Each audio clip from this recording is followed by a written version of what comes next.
see all my Heartland peeps.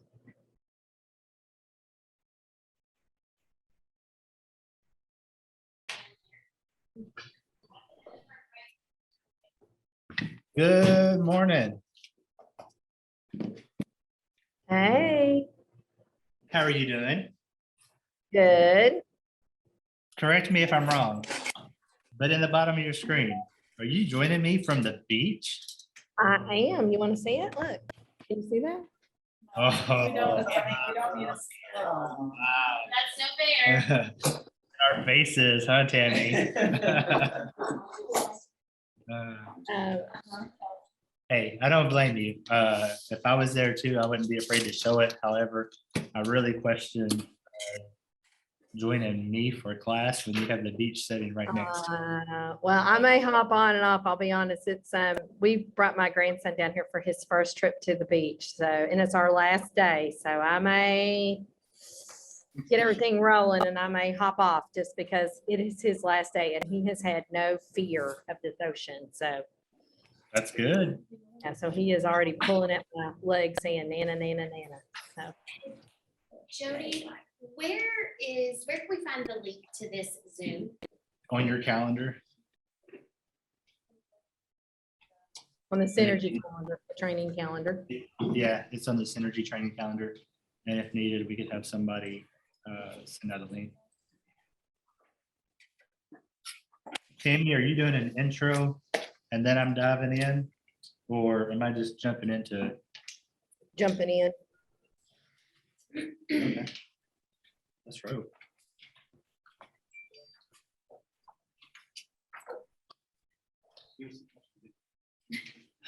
We're good. Well, first of all, thank you all for joining me. My name is Jody Young, and if you've seen me on Facebook, it's the same cheesy introduction. Hey, what's up, everybody? It's Jody Young, realtor with Keller Williams Elite, and move into my social media spiel. But I'll spare you that today. Today, I'm going to help teach Embrace Your Job from Ignite Session 2. If this is your first time joining us, the purpose of Ignite is to lead you through 4 key objectives, and that's be an expert, lead generation, lead follow-up, and then transaction management. So get you through all those parts of the process of being a great real estate agent, and then you'll have a lot of success moving forward. How many people were here for the first course? Okay. So we had 3. How about online? We had a lot of people. Perfect. We had 3 here at Heartland that were here last time. Excellent. I'm gonna dive in, but before I do, I would like to give everybody a chance to introduce themselves. So let's start with Zoom first. Everybody that's online, take a second to say who you are and how long you've been in business, and then we'll do the room next because I don't want the Zoom participants to be neglected right off the bat. So Heartland, go ahead and introduce everybody. I'm Micah Gary. I've had my license for about a year and I've been with the Harris Strabo Group since last September. Thank you. Jennifer Bowman, got my license in April. I'm with Tammy Ramsey's group. Dylan Gooden, got my license in March, and I'm with Tammy Ramsey. Emma Thomas, I got my license in November by myself. Hashtag solo. Excellent. Tammy, go ahead and introduce yourself. So I'm Tammy Ramsey and I am, I have my team that you heard Jennifer and Dylan speak of. I am also the team leader in the Heartland Market Center. I've had my license since July of 17. And yes, I'm on the beach with my grandson and my kiddos this week. So I am tuning in from Destin. So, and I love Ignite. So. All right, at the Excel Realty office, I can see the conference room, but I'm not sure I see anybody there. I'm gonna move right past you guys. And then Sherbert, if you will hold down the space bar and introduce yourself real quick, please. Sherbert Smith out of Hopkinsville, Kentucky. I took the test 2018 or 19. Awesome. And you had like an administrative role with another broker, correct? And now you're Ye- considering jumping Yes, back. sir. Yes, sir. With Brenda Dexter out of Crofton, Kentucky. Okay. And then Kenny, if you'll hold down your space bar and introduce yourself as well. Kenny Costa, work out of Keller Williams Hotland in E-Town, and I've had my license since last November. Excellent. I'm gonna go around the room real quick, and I'm gonna turn around this camera so you can get an idea of who's with us. Would you join us on this side? No pressure. All right, we'll start right here. My name is Jaden Crow. I've had my license for about 6 months. I just joined the Harrison Garden team. Congrats. I'm Matt Aller. I've had my license since April. I've been on the Harris Starbo team now for 43 days. To the day. That is exact. That's exact, yes. Holly? This is in the JA program. Got it. Counting down, I get you. Yeah. I'm Holly Jones. I have been with Keller Williams for almost 4 years, and I've been on the Harris Starbo group now. It was a year in December. Okay, I'm Courtney Rudge. I've been licensed since March 2nd, and I'm with the Harris Starbo. Jamie Bailey, I am not licensed yet and between my proctor and taking the exam right now. And hoping to be here soon. You got this. Yeah, I'm Kelsey Darbo and I am part of the Harris Darbo group. I am Bailey Clark. I've been licensed since Tuesday. And I'm on Jody's team. What's up? Empire Property Group. I'm gonna turn you guys around real quick. And I'm not Zoom illiterate, but sometimes I am challenged, if I may say that. All right, is my screen actively sharing? Can you guys see the slide on Zoom? Talk to me, Tammy. You're not shy. No, I see your face. I think you have to share it in Zoom. Give me Hit- one. Mom, hit share. I got you. And I think there are Okay, people- there you go. Do we have There you people in the- 1 second, we may have people in the waiting room.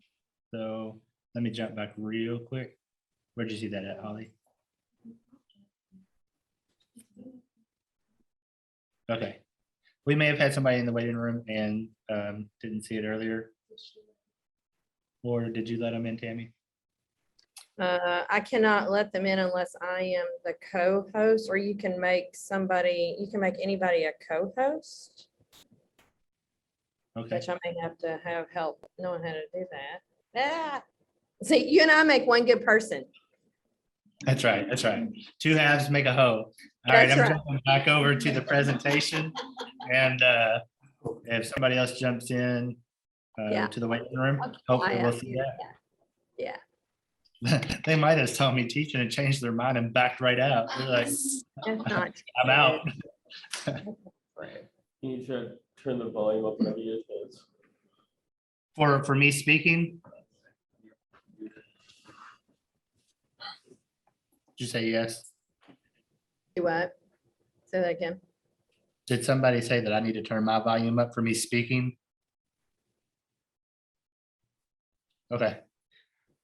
So section 2, embrace your job. So first of all, I want to thank everybody for coming today and investing in yourselves and investing in your business and trying to become the best agent that you can possibly be.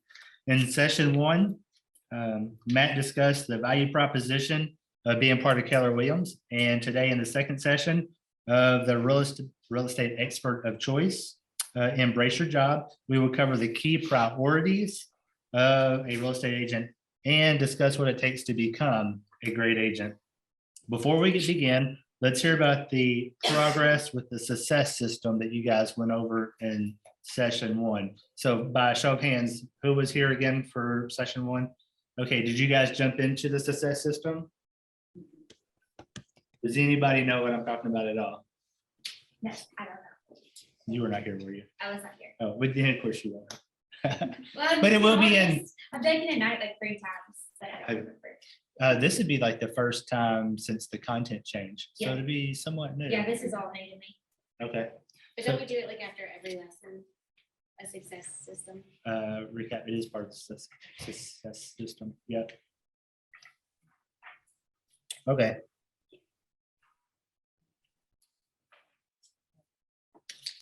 I'm going to skip reporting out on the success system, so, and just jump right into today's agenda because I got crickets. By the end of today, you'll be able to apply the 6 core competencies of a business. You will be able to recognize your role as a fiduciary for your clients, as opposed to working as a functionary for your clients. And you will be able to review the success system. So start thinking about what you will learn today. Let's consider what questions we might have and what we'd like to learn more about. So I'd like for you to partner up with somebody and have a quick 5-minute conversation about questions that you have about being a successful real estate agent and what that looks like to you. So the questions you have on what it's going to take to become a successful real estate agent, partner up with somebody. Jamie, join this table and become a trio with somebody. And let's put it out there from the beginning. What does it take to be a successful real estate agent? Zoom partners. I don't know if you can jump into a chat room together. I see Heartland together. You guys at Heartland partner up. Anything? The questions about being. The question is, what does it take to become a successful real estate agent? What does it take to become a successful real estate agent? Yeah.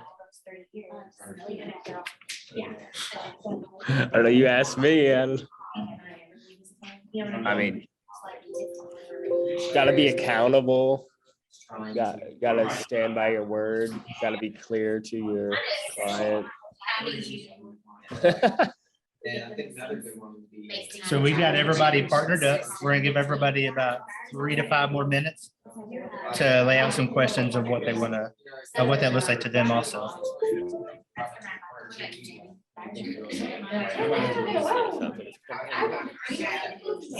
You know, so that's a lot more exciting experience also. And then also, what would you like to learn today? And then once I got into the Zoom, it came through my laptop. I don't know. Look at the Zoom volume, see if it's something with like the Zoom settings. Well, I don't know why it's coming through my laptop. Can you hit the mute button? Oh, whoops. Like, legislation can be so many things, right? Also, whenever I just add like just added one. I know what time, And then you see all my videos and say you will. When you think of it, Yeah. I think of Kelly as like the entire way. Resource. Even like anything like out there, you know, you buy Starbucks and you think, well, what type of the brands that Starbucks. What would you like to learn today? What would you like to learn more about?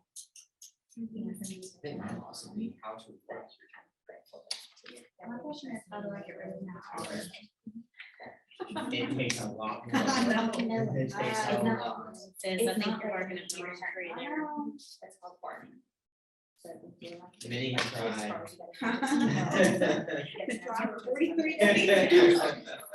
Yeah, so we farm, it might show up a year later, but you don't want to just like bop around.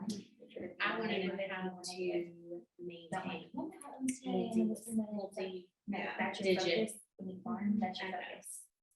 If not, it's just. Digit is We were like, we're not gonna farm. Like, I don't want to just have inmates, I want to have multi-digit inmates at all times. Like, how do I maintain at least 10 or more. Let's go 2 more minutes. 2 more minutes. Whenever, like, we don't team, they get business, they get their stuff seen, but really that relationship. That's So when Jody knows everything, so they're in. Right, no, Jody just early on, she knows what she's doing. Right. It's like Rangers. And I have like some ideas and like answers for like that, like that. So It's it's a your lot own, of, what you're doing. So like that. All lenders and saying, hey, Always like, share. like once you get licensed, like, hey, I'm like, this is the perception just do you, it's not just. People wanna work with me And, you know what you do. That's what it is. You know, you have an interview and just listen to, Yeah, but even what you guys offer our clients, so I can again.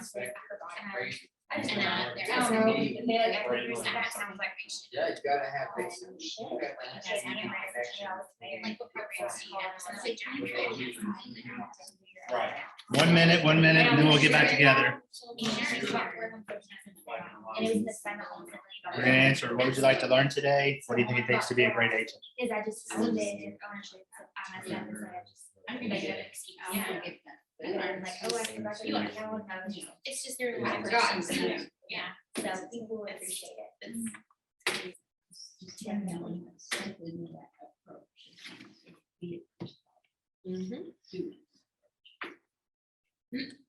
We're ready when you are, Jones.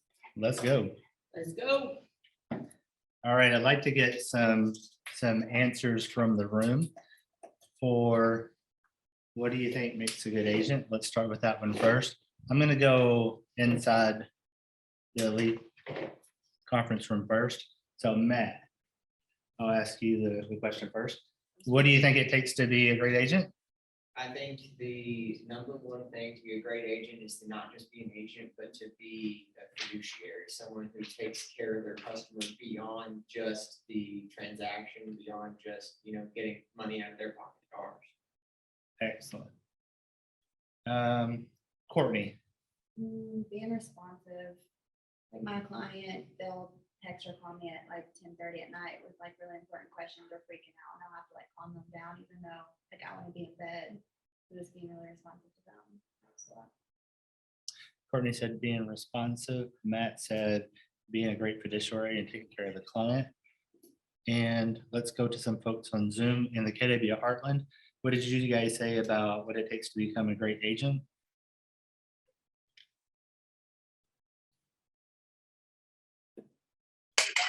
So we have a couple different answers.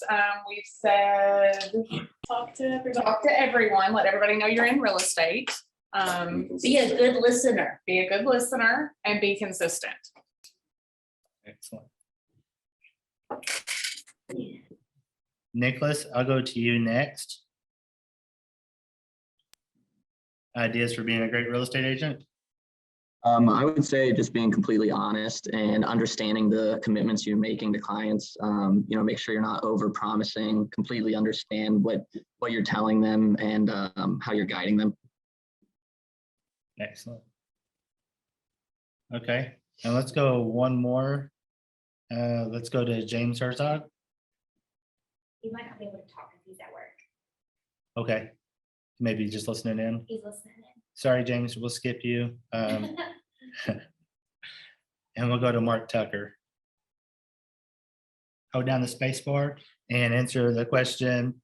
What does it take to be a great real estate agent from your perspective? Mark actually just left. He went to the bathroom. Oh, sorry. All right, we'll move on to the next question, and that is, what do you hope to learn today? And I'll start in the back of the room. Bailey Clark, what do you hope to learn today? Everything. Everything. She said everything. Just tips about new agents.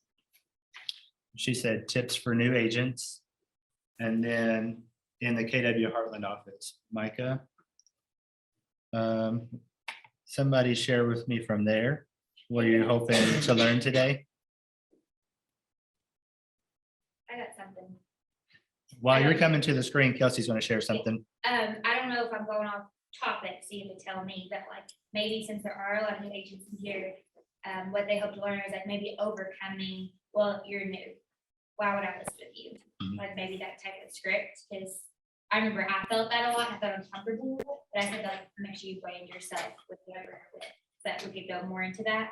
And Kelsey said, hopefully we can go into covering the limiting belief that you're new and some scripts to help somebody overcome that objection and the way that makes you feel. Yeah. All right, back to KW Heartland. Okay, so we hope to learn new ways to generate leads, and then several of us here are pretty new in general, so we're just ready to soak up whatever you have to teach us. Nice. Hey, Jody, just to kind of add on to like what Kelsey was saying, like also knowing where to go to find those relationships, like as new agents, like you want to build relationships with your lenders and build relationships with clients, but like knowing how to seek that out and where to look. Okay. As we go through today's session, take notes in your participant guide, and let's see if these questions get answered today. And if we leave anything out on the table, let's make sure that we circle back to it before we close up, okay? What part of being a real estate agent is most exciting for you? Somebody share. What's most exciting? Closing. Getting paid. Getting there. Yes, closing's exciting.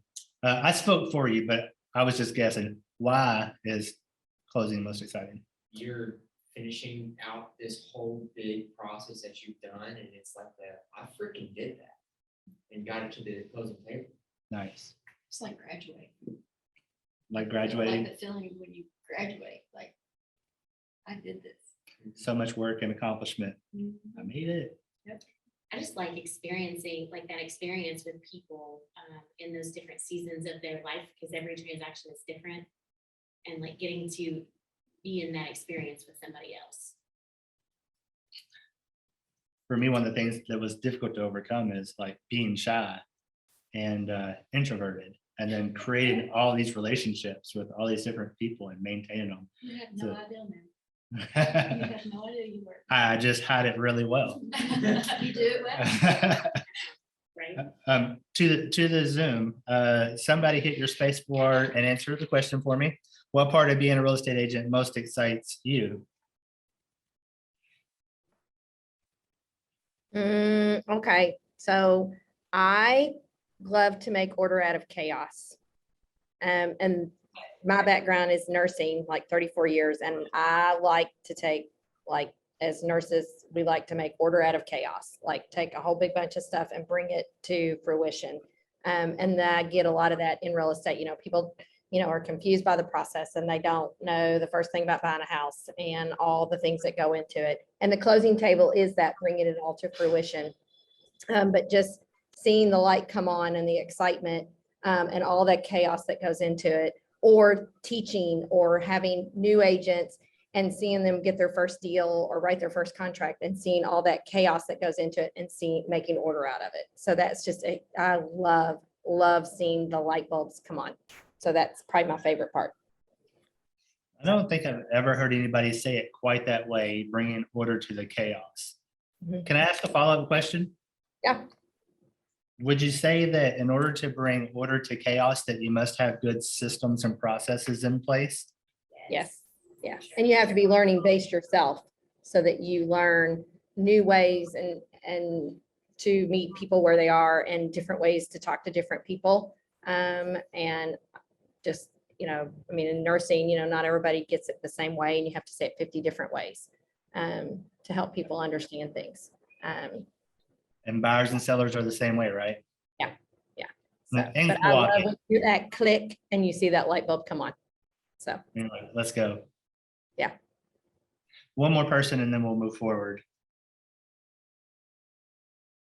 What part of being a real estate agent excites you?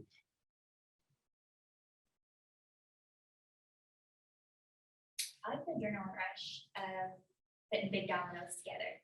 That's why I'm excited for a market shift, because like before, so 2019, I could have my hand in 5 deals at once. And I would like find the buyer, that seller that buyer. And it was not uncommon to have 5 deals back to back to back, where like me and Jody would be like, hey, so he had my buyer, I have a seller, he had the buyer, and like we could, because it just moved a little bit slower, and like then you could find off market properties properties and who would still buy the first day. That's what I enjoy. And I like what comes of real estate, where the rental property, the flipping houses, the opportunity, like, it's not just about like putting a sign in the yard. It's about a whole bigger life and like the good that money can do. So. There's a whole lot of opportunity in real estate and Yes. a lot of different ways to make money. And then when the market shifts just a little bit, all those things become more apparent. Because one thing that I hear most is from the investing side is there's not any good deals left. Yeah. Which There is. you just Yeah, gotta work a have little those harder to find them, dominoes. right? Having a career in real estate can be extremely rewarding. Being an agent gives you the opportunity to support someone in making one of the most important decisions of their life, build relationships with others, and live a big life. Behind the big results of a successful real estate career are daily activities and habits. The steps are small, but they all lead back to the big life for you. And I want to emphasize here, daily activities and habits. Every single day, what you're doing matters if you want to build your business. Let's talk about the day-to-day activities of all successful real estate agents, otherwise known as the 6 core competencies of a business, which come from Gary Keller and his team's book, Shift. The 6 core competencies of a business are the priorities that you must focus on as you run and grow your business. Incorporating the 6 core competencies in your business activities can lead to your success as an agent and business owner when implemented at a higher level. Welcome to your new job. It's a sales career. You're an independent business person, and it's important to understand the components of this job. Essentially, you are it. You're responsible for everything. You're the CEO, the leader, and the laborer. It's all on your shoulders. If it's meant to be, it's up to me. In your participant guide, you'll see the 6 core competencies of a business listed, which comes from Shift. Quickly read through these 6 core competencies.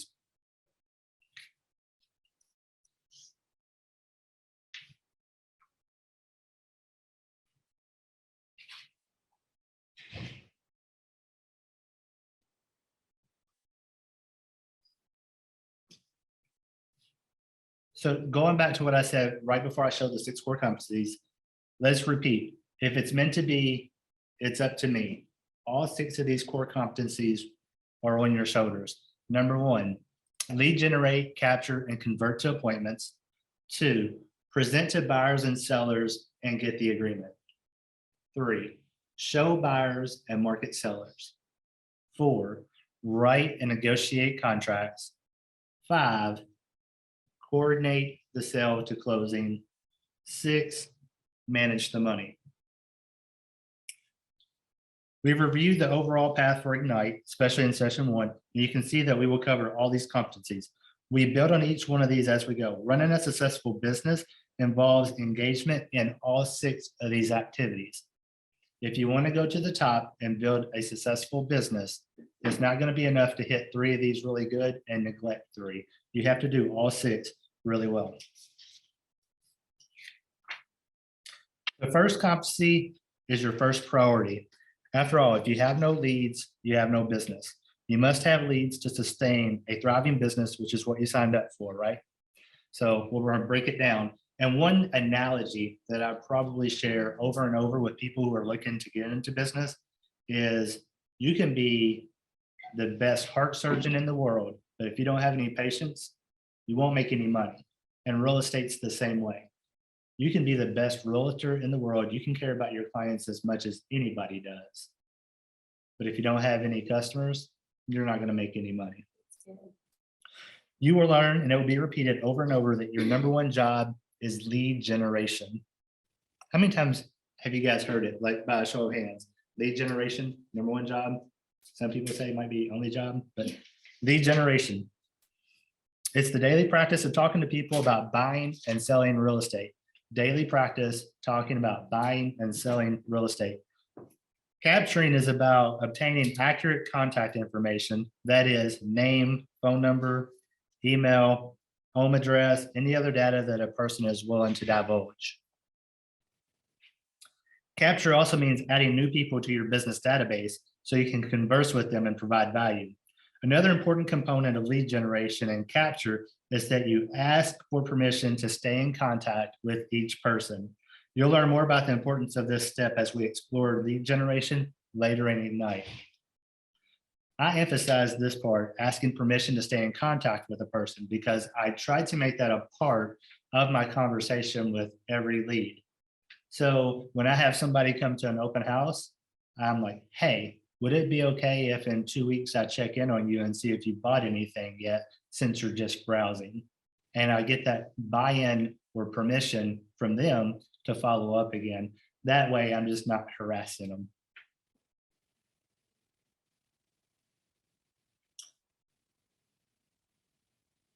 Finally, convert the prospect to an appointment.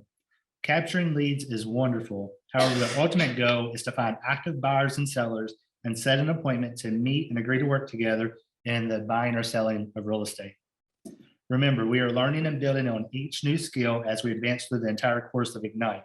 That's why it's important to attend every session and to complete every course, do the work, which I know all of you will. Does anybody have any questions about the first core competency, lead generate, capture, and convert to appointments? Nobody in the room is raising their hand. Anybody online have any questions about the first competency?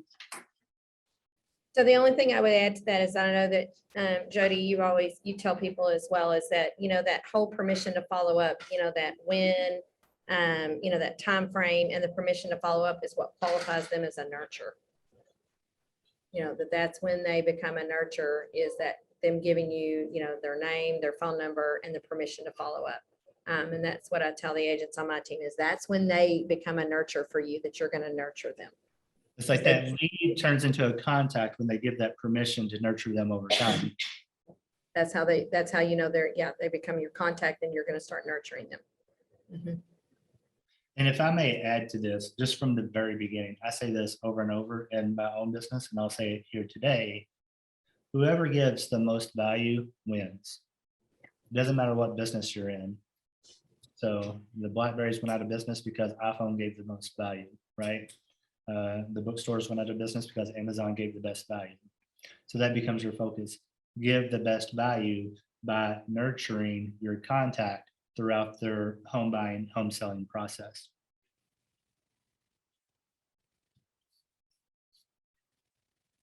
The first competency is your first priority. Skip that. The second core competency is to present to buyers and sellers and get agreements. The core competency is about your skill during the appointment with the buyer and seller when you're in that face-to-face moment, or in some instances, a Zoom moment with your out-of-town buyers. Presenting to buyers means going through the buyer consultation document, which outlines the entire buying process and all the steps you take to assist the buyer in the process. You will also address any questions or concerns the buyers have at that time. Presenting to the seller is similar. You go through the entire listing presentation document with them and outline the entire selling process, including the marketing you will provide along with the steps you take to assist them in the sale of the house. Show them your value. The expected outcome of both of these presentations is that your client, whether a buyer or seller, will sign an exclusive agreement to work with you. You'll learn that you'll need to be able to successfully present and obtain a signed agreement later in the course. And while I'm at it, and we're talking to a lot of the newer agents, it's worth noting that because you go through your buyer presentation one time with your buyer, or you go through your listing presentation one time with your seller, it doesn't mean that they understand, and it doesn't mean that they'll remember. So you may say it once, but I'll go ahead and guarantee that you'll need to repeat these things multiple times in a very nice way to help them understand, or say things differently so that they can understand from a different perspective, like Tammy was mentioning earlier. You have to understand how people communicate, and like a chameleon, communicate to their style. You have to bring order to their chaos. I see how I brought that full circle, Tammy. That was a callback.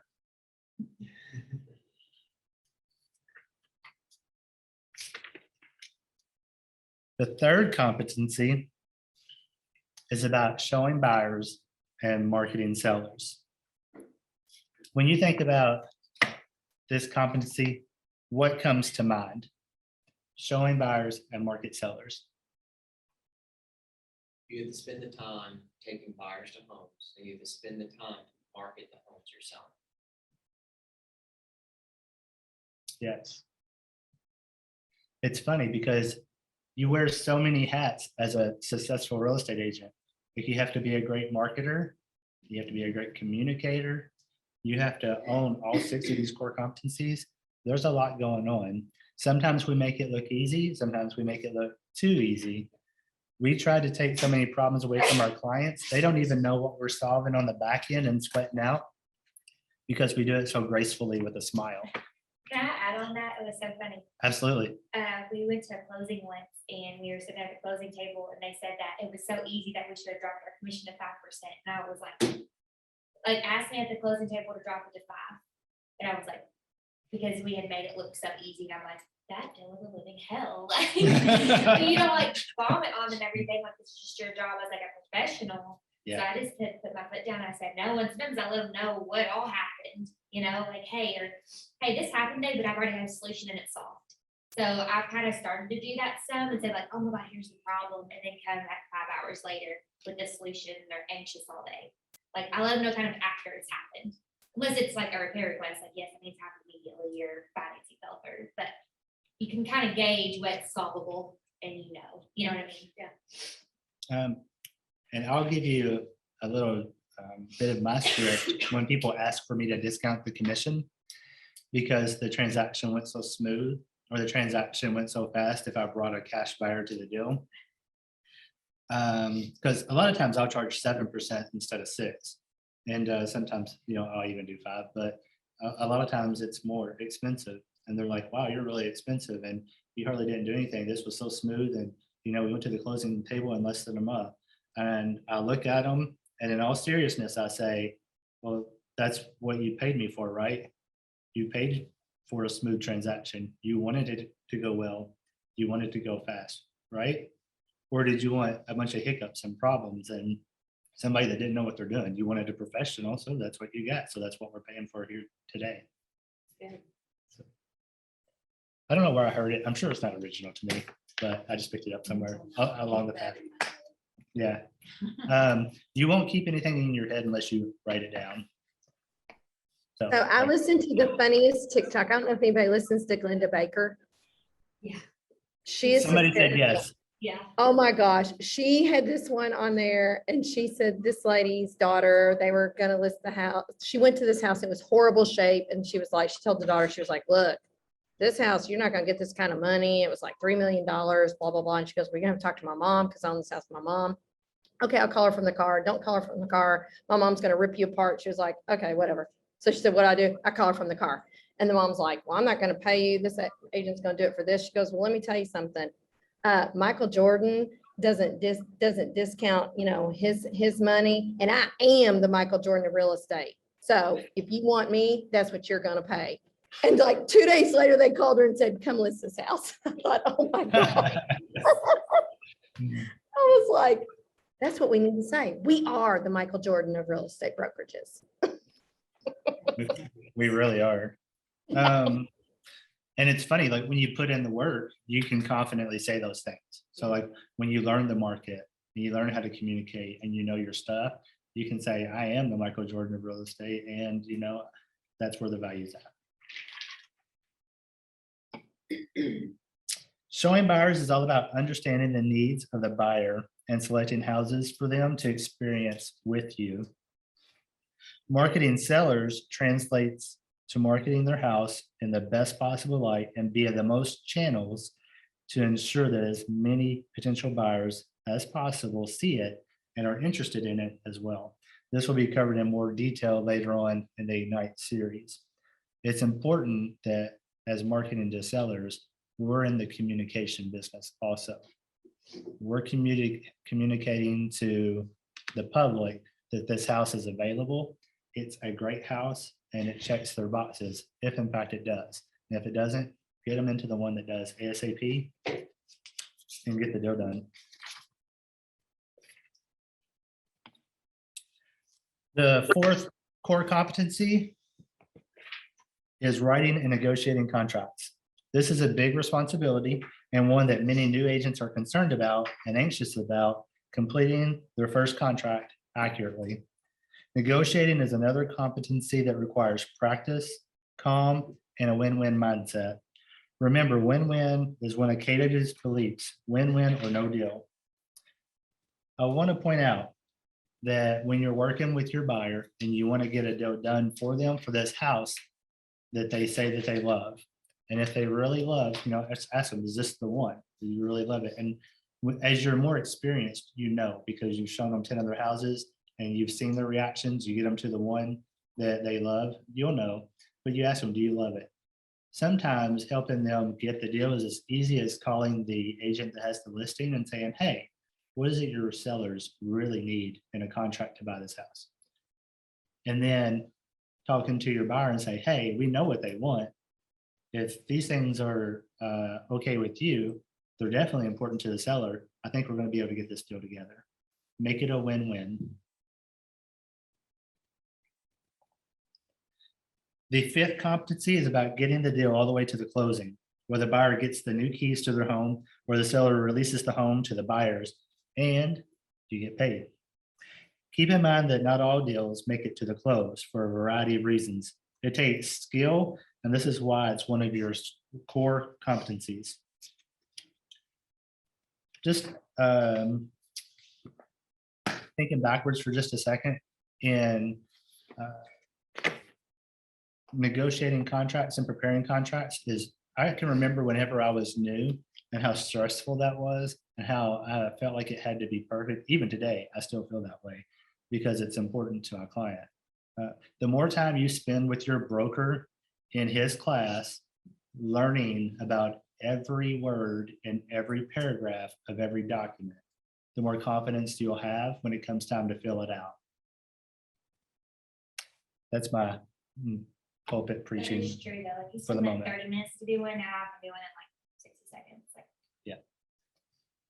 And you just get better at explaining it to the clients as well, because almost everybody has the same questions with the contract too. Yeah. What happens, if the inspection's bad? Do I need to go ahead and get my inspection now before I make the offer? Well, because I'm already going to be stuck in the deal if I make it, if I do inspections after I've already made the offer. And then you have to talk them through the process. What happens if there's problems? What happens if there's not? Well, and knowing your contracts too. Like I've watched Kelsey do it before and she will literally put it in front of somebody and she'll look at them and be like, this is what this says, this is what this says, and this is what this says, sign here. And they just look at her like, she knows what she's talking about. Like, so I think that it gives a buyer and seller that feeling of like peace whenever they can tell that you know what you're talking about. And so they're okay with signing the documents. Yeah, it's funny. Talking about knowing them that well, I just finished up with a client who's very difficult. And in conversations, they like to entrap my words or try to twist them. Yeah. And I've gotten into the routine of being very specific. So when we talked about different parts of the process, and I'm like, so in section 12B of your purchase agreement, it says that this is what's going to happen when the inspection repair request comes in. And then because I'm so specific and to the point, they realize, oh, he knows what he's talking about. We had to do a net sheet together. And this is something I'm very proud of, even as an experienced agent. I did a net sheet 45 days out from closing, estimating numbers, shooting from the hip. And a month and a half later, when all the numbers came in, I was able to get their net proceeds to within a couple $100. It was like within 100. I was like, I'm really proud of that. Of course, that doesn't make them happy because they're not the kind of person that is happy. And we'll talk about that later on in the course is, what's really good about real estate? When you don't have to take every client that comes your way, That's right? right. So, but you're not there yet. You're new. So, sorry. The sixth and final competency is about managing your money. You already learned from day one that the paycheck you get upon closing is not to be put in your pocket and spent. There will be expenses to pay and the ever-present taxes that must be saved for and paid every quarter. There's a great KWU course for you to take It's called Profitability Agent Financials. And most likely it will be offered at the regional level or international level, or we'll be able to get that online and have it in the market center. So make note, agent profitability. Actually, profitability agent financials, to be looking for that class. Profitability agent financials. How are we doing on time? Or does anybody need a bathroom break? We good? Can I keep rolling? Yeah, keep going. I Thank have to you. go to listing appointment in a minute, Let's go. so keep going, yep. Kelsey said, keep it rolling. She's got stuff to do. A listing appointment. I meant in a positive way. Mindset matters. There's another essential component to this job. It's mindset. Your mindset each and every day. We talked about mindset on day one, and you've got this KW belief systems along with the 6 personal perspectives to keep you strong. Who can remember what the 6 personal perspectives are? Does anybody Unless you remember? tell me and I'll be like, oh, yeah. If you heard them, you'd probably recognize them. Yeah. Anybody, do you remember any of the 6 personal perspectives? Tammy, since you're a team lead, give everybody a minute to try, okay? And then I'll share. I know you know. Anybody online remember them? From the Zoom? Nope. Okay. Tammy, do you want to guess some before I read all 6? They are, hold on. She's muted. Are you're muted. You gotta hold the space bar. Sorry.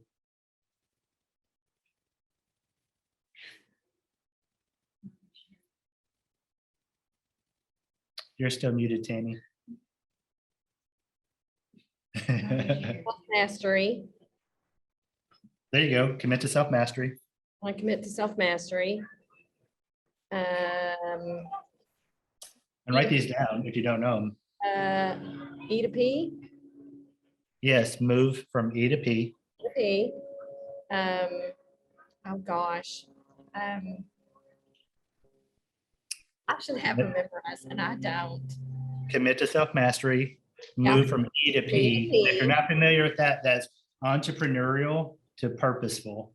Entrepreneurial to purposeful.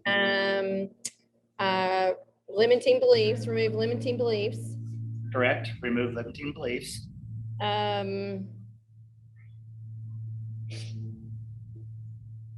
Oh gosh, somebody, come on now, somebody else knows some of these. Amy, do you really know? No, I'm kidding. 80-20. Yes. Commit to the 80-20 principle. Yeah. The 80-20, yes, be accountable, be accountable. Yes, be accountable. Okay, so there's 4. Okay, there's 2 more. You need to say, be learning based. Be learning based. Okay, 5. Okay. That was actually all 6 because somebody else said be accountable. Yep. So if you don't have them, go ahead and write them down. Okay. Commit to self-mastery. Commit to the 80-20 principle. Move from E to P. Make being learning based the foundation of your action plan. Yeah. Remove your limiting beliefs and be accountable. Okay. All right. Mindset really does matter. One thing that I say often is that a lot of times before people find out that mindset is the most important thing, it's too late. They're already out of business because they give up, quit, judge themselves too harshly, and they'll judge themselves right out of business. Yeah. It's important to keep your mindset programmed to success and continue to believe in yourself. There may be days when you feel less accomplished and you'll need to pull yourself up and keep going. Maintain a mindset focused on being of service. Adopting a mindset and philosophy of contributing to the lives of other people allows you to be direct and to the point in your interactions with others. With a focus on contribution and being of service, you'll communicate more effectively with customers and win their hearts and minds effortlessly. Energy, enthusiasm, and a deeply rooted belief in doing the best job possible for each and every customer attracts people to you. And you see that a lot in social media too. Holly has great energy. Kelsey has great energy. These these type of personalities are pulling people to them. And another great thing about being a real estate agent is whenever you don't have to prospect every minute of every day to get a deal, and those deals start coming to you because you attracted them. Take every opportunity to educate the people in your personal, professional, and social life, what you do and how you can help them. These reminders for people in your network can lead to many, many referrals in your business. So when we started the class, somebody mentioned, where do I get leads from? Where do we find customers and clients to talk to? Take every opportunity to educate the people in your personal, professional, and social life about what you do and how you can help them. When you look around, everybody is a potential client, everybody's a potential customer. I can't forget the day that I was in the dentist office and had been there, 5 or 10 times before. And that day was the day I learned that they bought commercial investment property. Okay, why did I not know that before? There's opportunity everywhere. If you just open your mind and then tell people what you do. So let's discuss some realities of being a real estate agent. How long, on average, do you think it takes to get a buyer or seller to sign a contract for it, a listing or a buyer agency agreement? How long does it take on average to get somebody to sign the exclusive agreement to work with you? 14 days. 14 days? Somebody Okay. in Heartland knows this. How about in Heartland? How long are you guys seeing that it takes to get somebody to sign an exclusive agency agreement to work with you?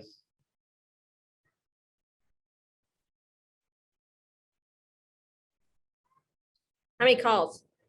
How many times you gotta call somebody? Like a lead? What's the average? 8 to 10 is what we're saying here in Heartland. 8 to 10 sounds right. Yep. And it's not that you're trying to wear them down, but it's how you communicate, them hearing the message repeated and them finally seeing the value for you. Now, how long does it take for the average real estate transaction to close? 30 days? You ever have it go longer than 30 days? Yeah. Holly said 30 to 45. What do you guys see in the other offices? How long does it take for a real estate transaction to close in your market area?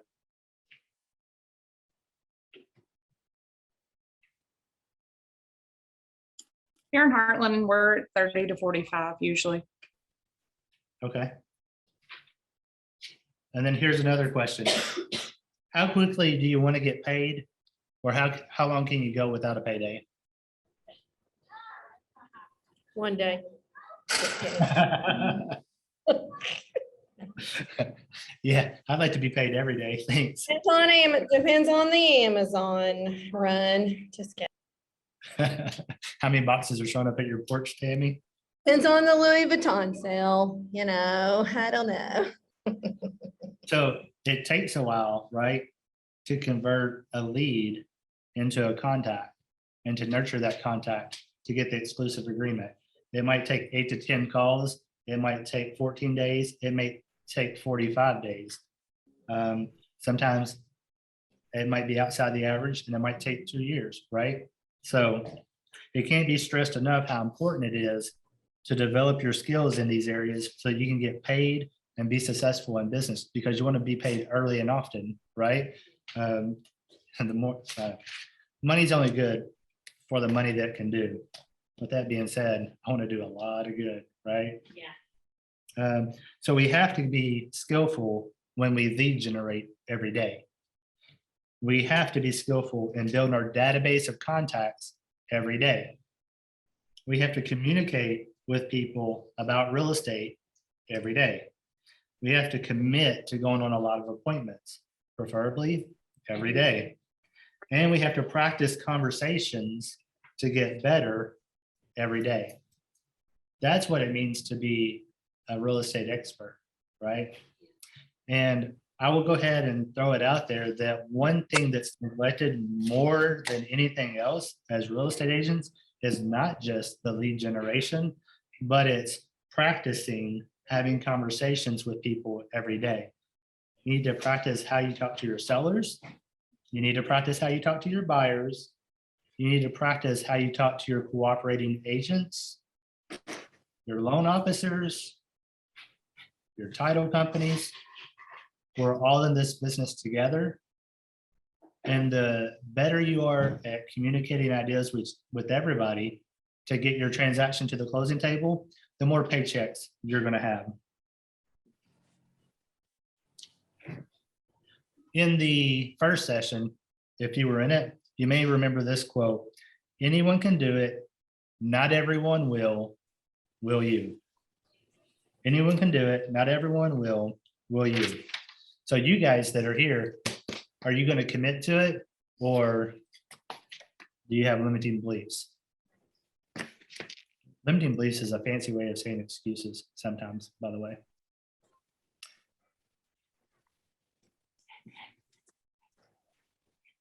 Give me 1 second.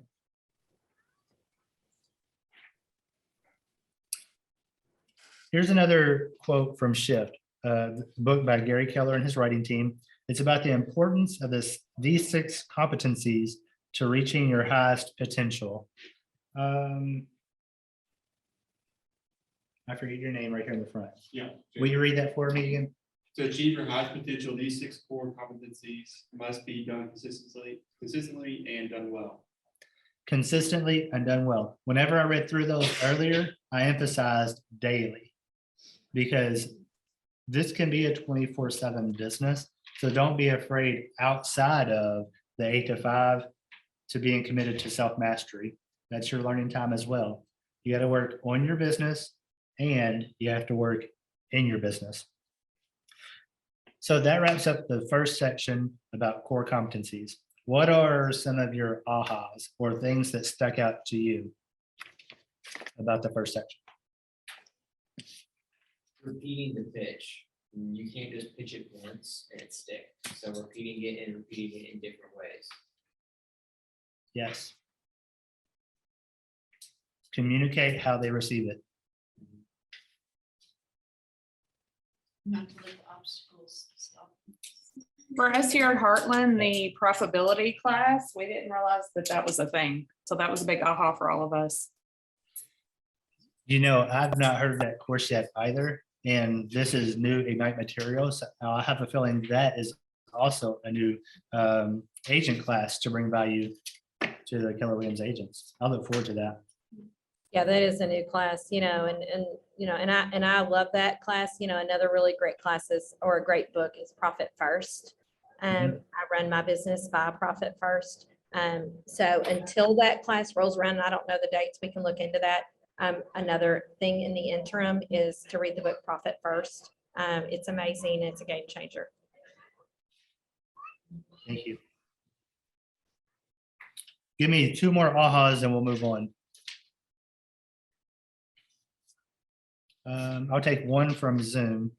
Somebody hold down your space bar and share an aha.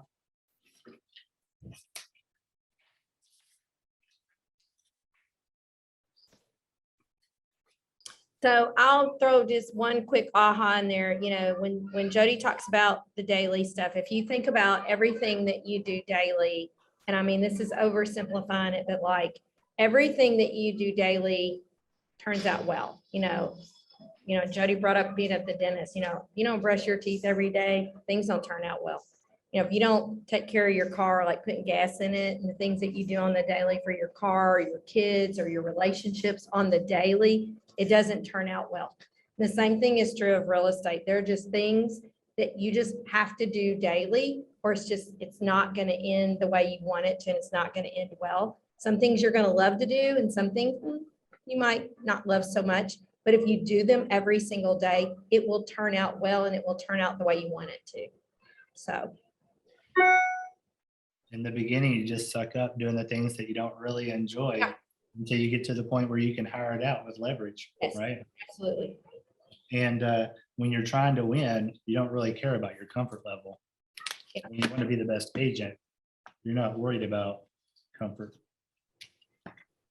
All right, I'll take one more aha from the room and then we're gonna move on. I got it. Go ahead. Whenever you said to ask to stay in communication, I hadn't thought about that, because whenever I go on my appointments, I'll just be like, I'll be in touch. Or whenever I talk to them initially, I'll be like, I'll be in touch. So I think asking them, hey, can I stay in contact is kind of. Yeah, Courtney said, asking to stay in touch, because a lot of times she'll just say, stay in touch, and then move on. So if I may add this as well, and I get this from Ryan Serhant from $1 Million Listing New York, and he talks about following up with your clients. So you're finding your clients and then you're following up with them. Don't forget to follow through with your clients. When you say you're going to do something, do it and do it quick before you get busy and before you get distracted. If you put it on a Post-it note, you can probably forget about it. It's not going to happen. But if you get it done, you'll be more likely to impress the customer or client, and then you can follow back to them later on, and they'll remember that you do what you say. All right. Thank you for sharing that. Sharing your ahas. Appreciate it. Next step, recognizing your role as a fiduciary for clients. And there's a difference between being a fiduciary and a functionary, okay? We learned earlier how it's important to maintain a mindset focused on being of service. Let's imagine doing business with a company, for example, a car repair company that doesn't really care about your needs. They just focus on getting the job done and getting paid. They don't build a relationship with you or stay in touch with you during the job or after the job. Now let's imagine doing business with a different car company. This one listens to you, anticipates your needs, and helps you make decisions, educates you on the entire process, acts like a partner in the process, keeps you updated on the status of work, and even follows up with you after the job. What's the difference? The first company was acting as a functionary. The second company is acting as your fiduciary. Your role as a respected and successful agent is to be the fiduciary. In The Millionaire Real Estate Agent, Gary Keller explains, a functionary is one who is in a specific task relationship with the clients. They do the job. While a fiduciary is one who not only does the task of the job, they are also in a high trust relationship with their clients and feel total responsibility for the outcome. This is especially important in real estate when people are making the most expensive purchase. Question, why would a prospective buyer or seller prefer to work with an agent who presents themselves as a fiduciary versus a functionary? They're not just a number. Yeah, they're not just a number. Can you feel it when you're working with some other clerk or professional and they treat you like a number? Yes. What kind of energy does that give off? Very low. Yeah, Matt said very low. There's a term that a lot of people use for people in sales, and they say that you can tell when they have commission breath, when they're only trying to make a sale to get paid. They have commission breath. You feel like you're being treated as a number or a paycheck for them, instead of somebody that's looking out for your total best interest and don't care only about the check. A fiduciary places their client's interests ahead of all others, including their own. So even if you really needed a check, you still put the client first. What does that mean? It's got to be win-win or no deal. If the transaction does not benefit the client, it's a no deal. How do you know what benefits the client? You have to ask them, right? What's most important to you? If you're going to a listing, you can't assume that the seller wants the most money and wants to sell it fast. You have to ask, what's important to you? Is it more important that you get 50 days for possession after you close? Is it more important that you sell it tomorrow instead of getting multiple offers over the next 7 days? What do you want this to look like? So you have to ask. Being a fiduciary is a big deal. It's an honor. It's more important than ever in today's market to wear this badge of honor proudly. Helping your clients understand your fiduciary role is a big part of what you offer as an agent. Let's talk about examples of how you can serve your client's fiduciary as a fiduciary during a real estate transaction. Let's divide into groups. So here at the Elite Training Room, Bailey, you joined this group and split into threes, or actually you two guys go back there with her. You three stay here. And then in Heartland, you guys split in the middle there. So 3 and 3. And what I'd like for you to do is consider the 6 core competencies that we went over for the first half of the lesson. And I want you to brainstorm how you can use the core competencies to act in the best interest of your client as a fiduciary instead of a functionary. So what's it look like when you're putting these items into action, right? So the folks on Zoom, I want you to do the same thing since you're remote and you can't partner with everybody. Take a look at the core competencies that we went over earlier and just brainstorm. I'll give it about 5 to 7 minutes. And then figure out how you're going to be the fiduciary doing these things that we have to do on a daily basis. So moving from entrepreneurial to purposeful, what that means instead of trying to do things all kind of bring it yourself, being creative. And when we generate, like, to follow us. So Like, there's a system. it's one thing to be like, hey, I'm gonna give you a place to call, be able to take or something like, and do you make care if I give you a call? a But prospect and then, take it to because a I'm leverage. like, oh, I So guess it I wasn't. think that's really one that. thing should be a fiduciary, a fiduciary. Fiduciary, over being just a fiduciary. You're not just trying to throw something at it, it works, you're actually following a process that's set in place. Right, right. I like. And they may not even say, I'm gonna follow up what they do. Yeah, like. Like, if I were Josh, you would say, hey,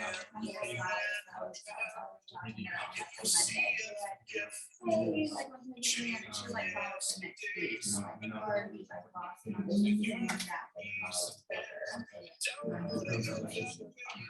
So I've never heard of. Right there. Right. Right.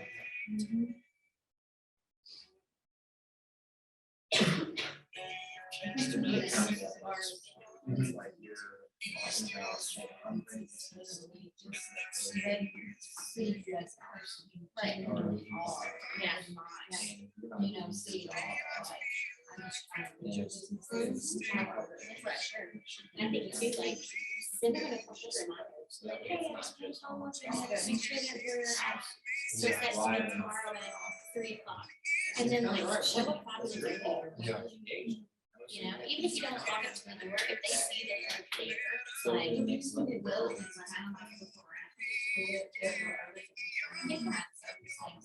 Yeah, and I mean, make sure you say that, like, oh, I'll be there just a minute, I just want to take a sec to like look around and check out the neighborhood and that kind of thing.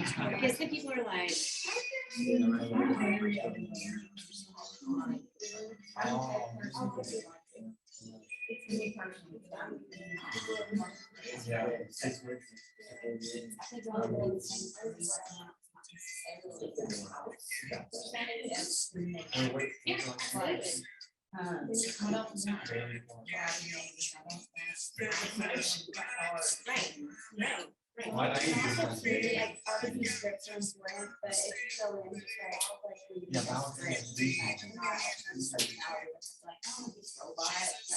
Well, learning something like whenever you're talking to them, knowing like, if it's a married couple, which one of these is the numbers?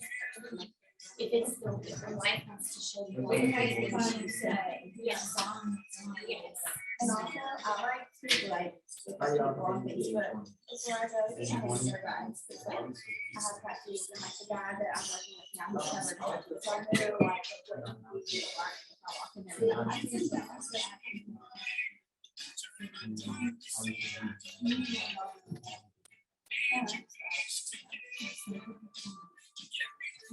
Yes. That's how people feel about stuff.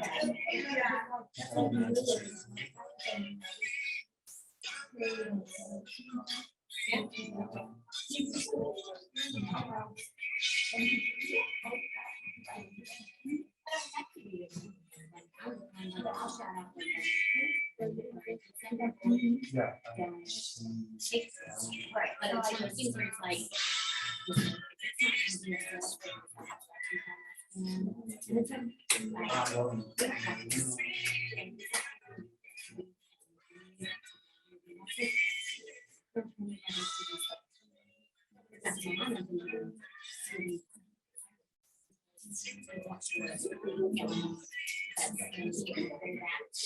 If there's that much of an issue now, it can be and then we have to like,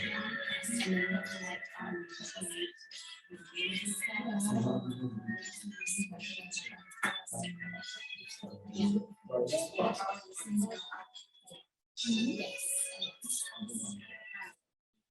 Okay, let's go to the next. Present the powers and salaries.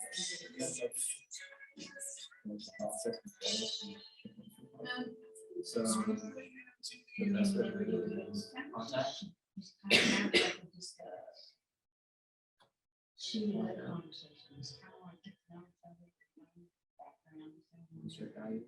What's your kind of going on with it? Mm-hmm. Kind of find a, you know. Hello, Discover here. To explain our cashback match, here's how it works. We give you cashback for using your Discover card on the things you were going to buy anyway. Then we match that cashback your first year. And that's why we call it cashback match. Now to recap and say cashback one more time. You match all the cashback you earned at the end of your first year automatically with Discover. Essentially, learn more at discover.com/match. Yes.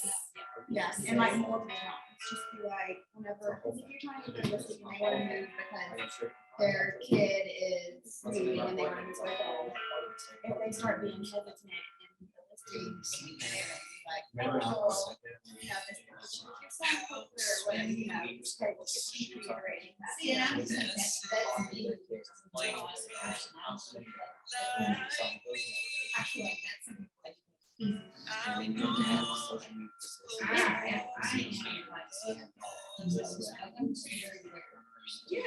yes. You know, and so like, literally, my child decided to find like,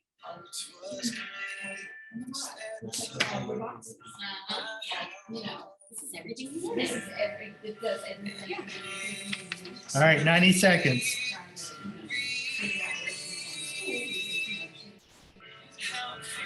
Yes. Yeah. Show buyers and market sellers. Show buyers and market sellers. And I think that exactly what you said. Are the ones that fit their boxes.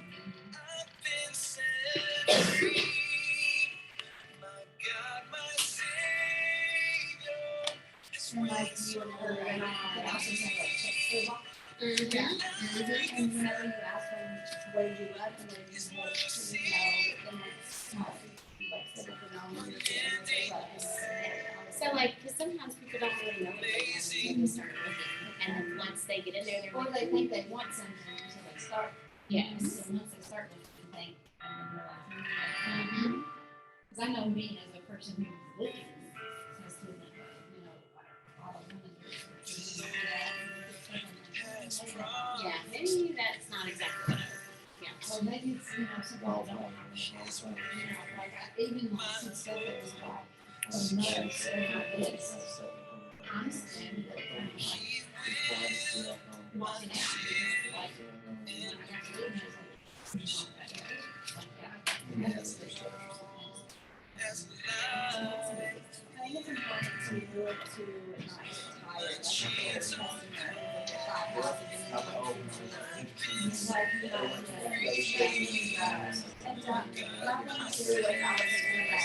All right, 15, 30 seconds. Wrap it up. So, every time I'm like, oh, I kind of like it, I guess I can turn off. So I'm not gonna let you turn off and I'm going to actually stay.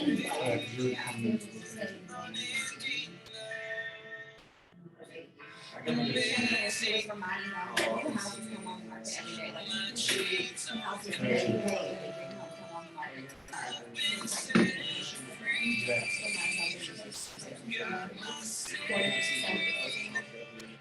on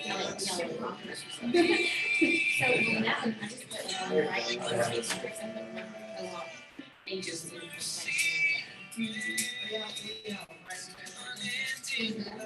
And understanding what you have known from. All right. knowing. Let's get everyone back in the same plane real quick and get this thing back in the air.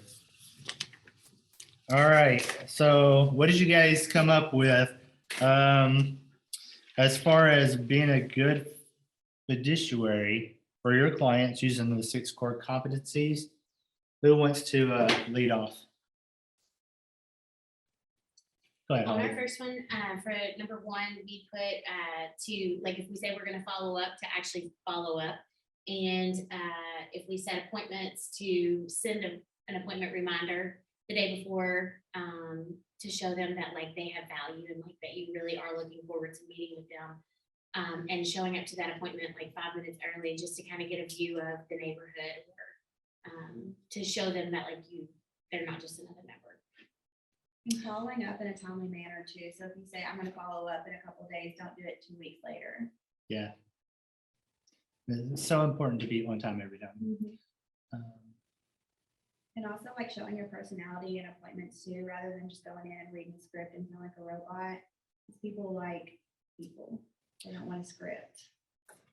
I want to go on 2 tangents real quick, and I don't know which direction I want to go. Like, people want to do business with you, right? Yeah. With you and how you are and your mannerisms, and people are going to choose you because they like you instead of choosing me. And then there's people that are going to choose me because they like me and the things I say and what I do, and they want to do business with me. And you have to remember to keep yourself as yourself, right? As you're learning and you're growing, all those things are true, but you are still you. And of course, the whole long-term game plan is to become a master at your craft and to continue learning. So you will evolve, but it's still you, right? People do business with those folks that they know, like, and trust.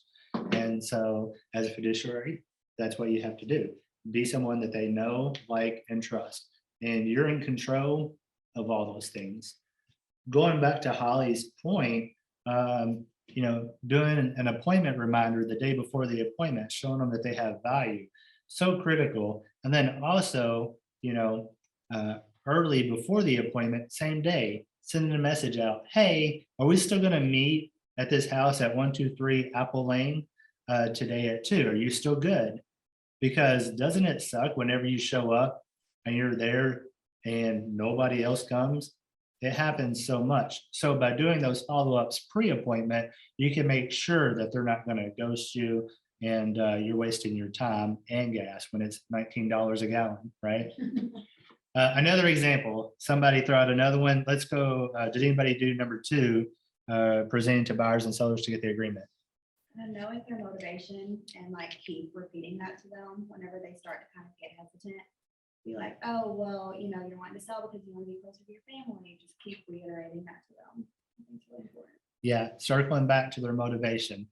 When we were in our meeting, you said that you wanted 3 bedrooms, 2 baths, and 2 family rooms because you're going to host people in the second and your kids are going to make a mess in the first, or whatever the case may be. This house checks all those boxes. Are we ready? Or did something change? Did your motivation change? Or did I not hear you correctly? Is something else important that we haven't talked about? What does that look like? And knowing those things. Thank you. Next, showing buyers and marketing to sellers. Did anybody? Moving from being entrepreneurial to purposeful in that. I think it's important that whenever you're showing buyers homes, that you're making sure that you're going to be exact things that their motivations led them to. Or whenever you're marketing it in a way that will get it out to the most people instead of just marketing on Facebook and make it something. Actually having an end goal in mind as you're doing these things instead of just trying to recreate the wheel, follow the systems. Yeah, absolutely. Context matters. Be specific. Also too, on that, I think it's really important, like my buyers, they were kind of getting exhausted with trying to find something that they're selling to, so they were in a time crunch. And they were like, oh, well, I mean, I guess this one works, we can put an offer, and not letting them settle. Because new houses hit the market every day, and just kind of being committed to helping them find something that does check their boxes. Yeah. And ultimately, if somebody settles, they're not going to be happy with you. And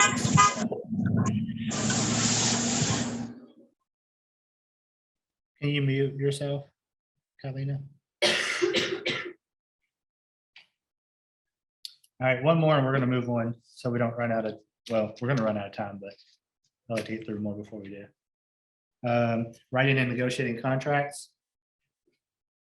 Being a fiduciary, what does that look like? Somebody from Heartland speak up with something that you guys pointed out.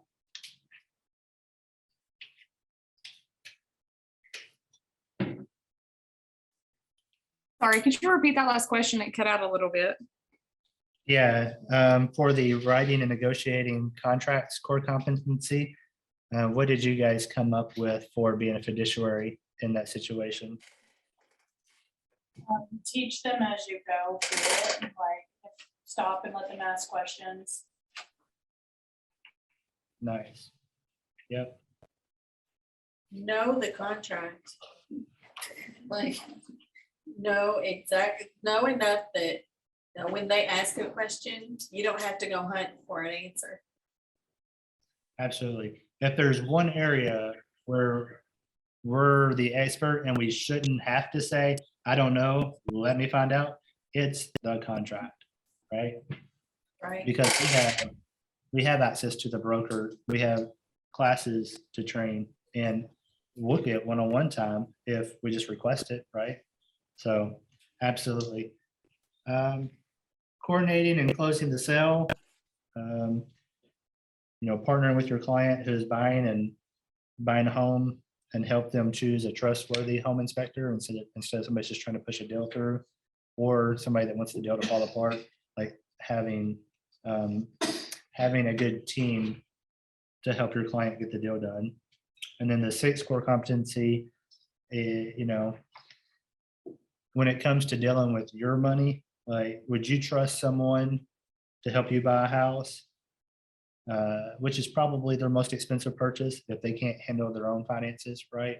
So being an expert for yourself in order to be an expert for somebody else. You have validity when they know that you're managing your money and you have financial security and you're encouraging them to have financial security.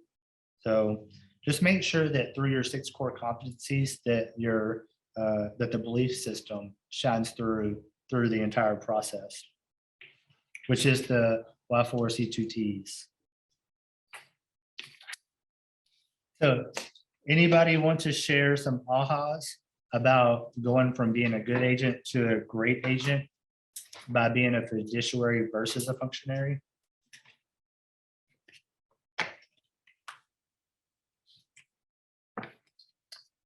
I think it's important to remember, like, yes, it is our job and it's a business transaction, but it's also a relationship and it's people's homes that we're dealing with. And it's real easy when we start getting busy for it to start feeling functional instead of that I'm doing my fiduciary duties. Yes, the client's going through all the emotions. They're thinking about 30 years and $1,500 payments. And for us, It's another day in real estate. it's transactional. You do 50 of these a year, you probably know what the problem is going to be before it comes up. Yeah. But as the fiduciary, you can let them know what problems may come up and how we're going to solve them, Sure. so that they have peace of mind. If you want to know what a functionary looks like in real estate, just look at some of these big companies that have capital flowing into them to try to take over some of the real estate market share, and they're paying agents $20 an hour or $25 an hour to go open a door for a buyer because houses have been selling so fast, and they just want to get a deal done. So the agent's just showing up, being a door opener, doesn't know contracts, not really providing any value, and they're collecting a paycheck. So that's what the opposite looks like, and versus a fiduciary. All right. We've learned about the first core competency, lead generation. Without leads, your business cannot sustain itself. And the millionaire real estate agent, Gary Keller, states, what you have to embrace is the fact that it is the number of qualified leads that you have that will either grow your business, keep your business, or put you out of business. Nothing else about your business will have as big of an impact on you as the number of leads that you have. And I think about how true that is in a different light. And I don't know why my brain went down this path whenever I read that originally, but there's a lot of agents doing deals, right? New agents do deals, part-time agents do deals, bad agents do deals, great agents do deals, full-time agents do deals, average agents do deals. There's a lot of people doing deals, right? So you can yourself get deals done. But the number of leads that you have is going to determine how successful your business is going to be, right? How many conversations are you going to have? How many appointments are you going to set? How many contracts are you going to write? How many are you going to get to the closing table? How many are you going to follow back with to get referrals and have a relationship with versus just getting the deal to the table? Why do you think cultivating leads are so essential to the success of your business? You got two jobs. One's your job and one's lead generation. So without the leads, you have nothing to do. Absolutely. You said you have two jobs, the job and the lead generation, right? Did I say that right? Okay. And it's funny, we have so much that we have to know. We have so much that we have to do. But at the beginning of the day and the end of the day, it's got to be lead generation.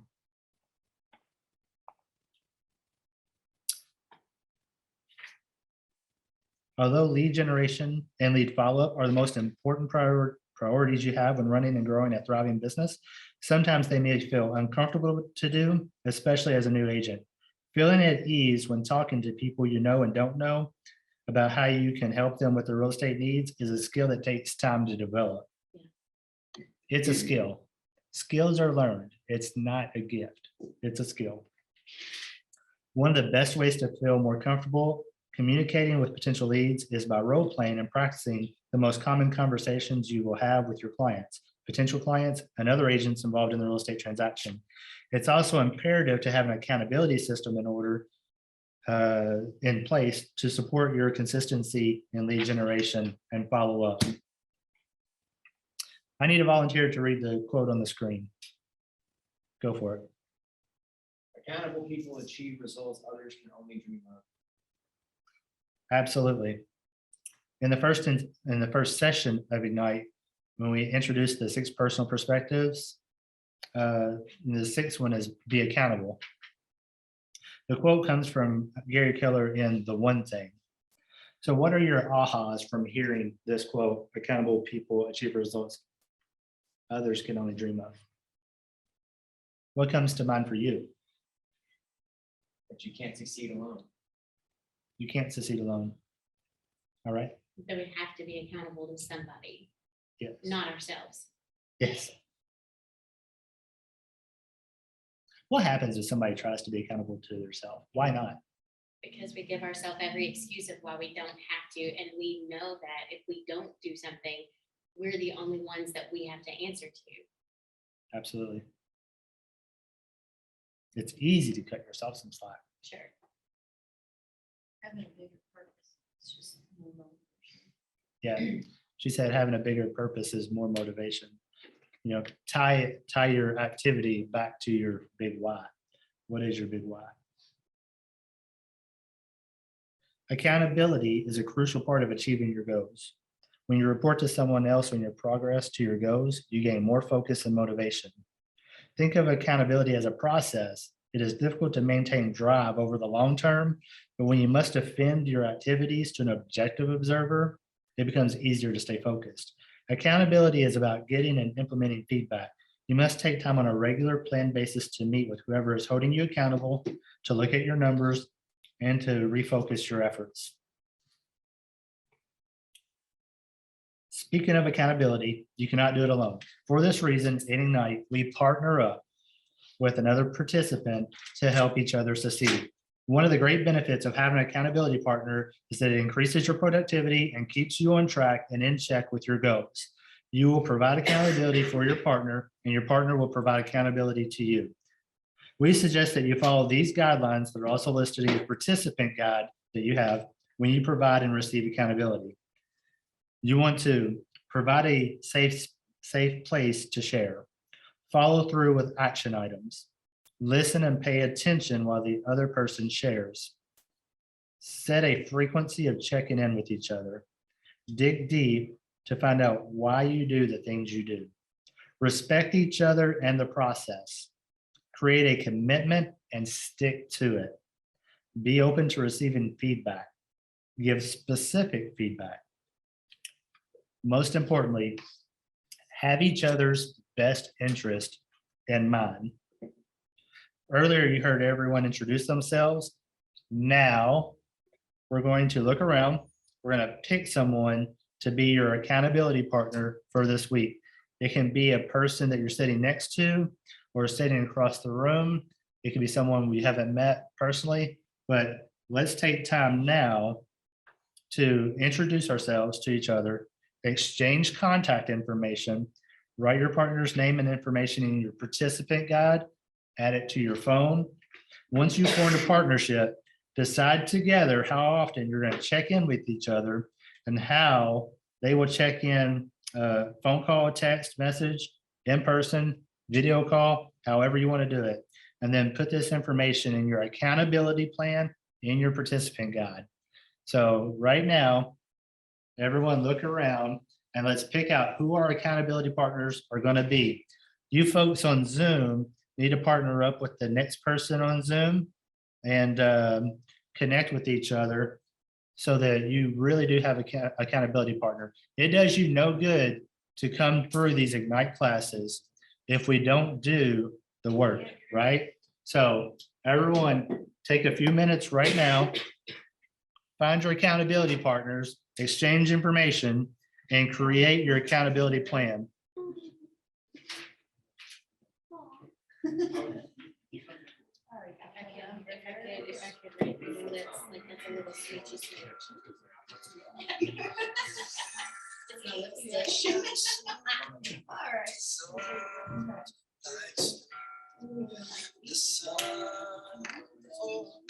Are these goals, are these like weekly goals, are they monthly goals, or? So you and your accountability partner decide how often you want to talk about your goals that you have for yourself, right? So my suggestion would be to talk to your accountability partner daily for the things that you say you're going to do daily, because your success is determined daily.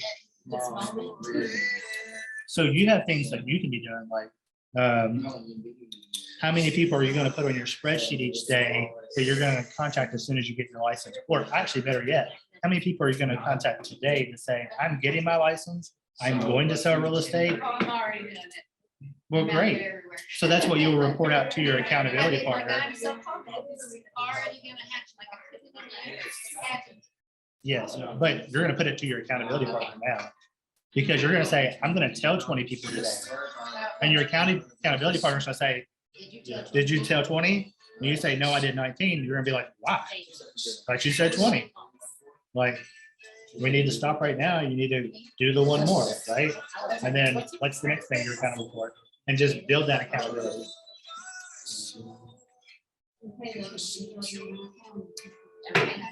I'll tell you guys, like, I would not be a good accountability partner.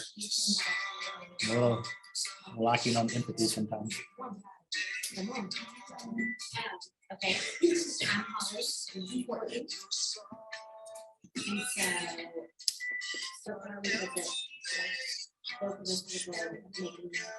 Sherbert, Nicholas, Skinny, you guys get your accountability partners. Kalina, James, Amanda, Lauren. Make sure you get your accountability partners. If it's not somebody on this Zoom, take this time right now to text somebody and ask them to be your accountability partner. If you don't know who to ask, reach out to your productivity coach right now and ask them to be your daily accountability partner. Or however often you guys are setting up your accountability meetings. Okay, monthly. Like over next day. Their appointment of the week. Monthly.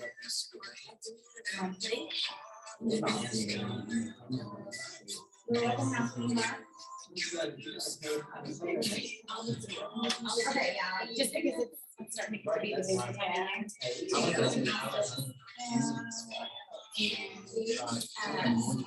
How about commit to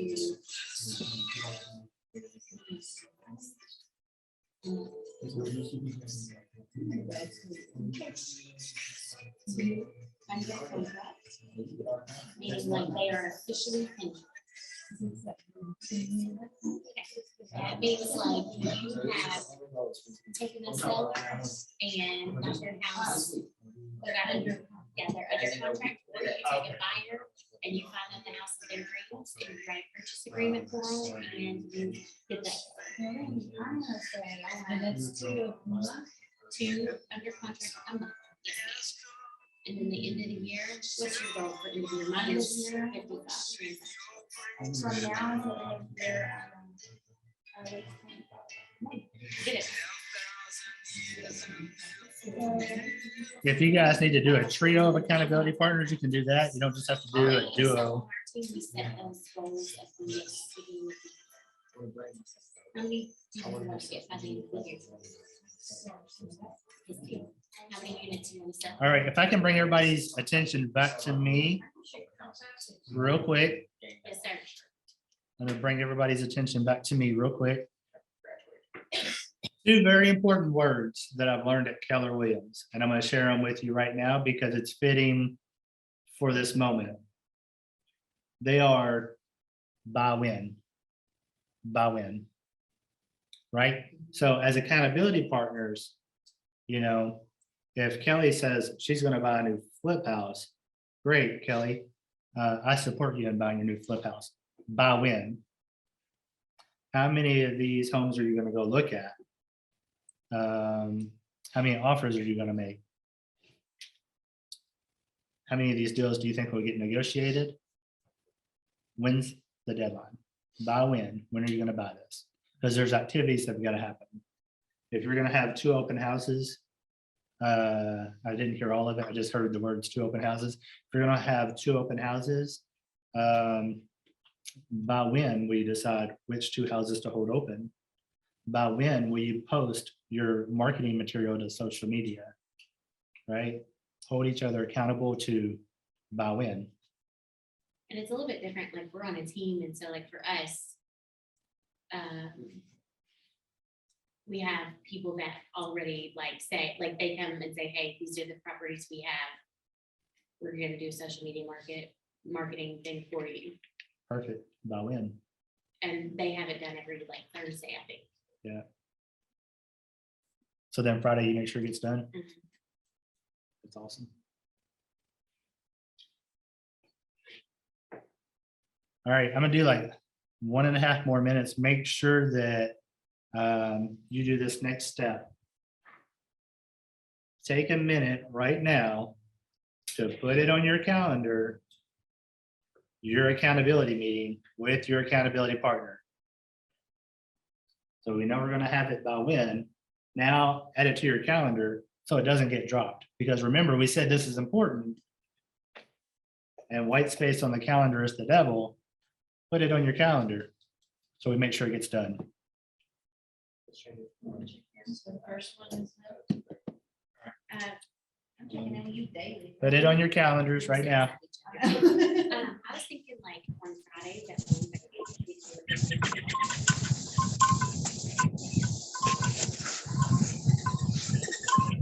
Hey, Trevor, can you mute yourself, please?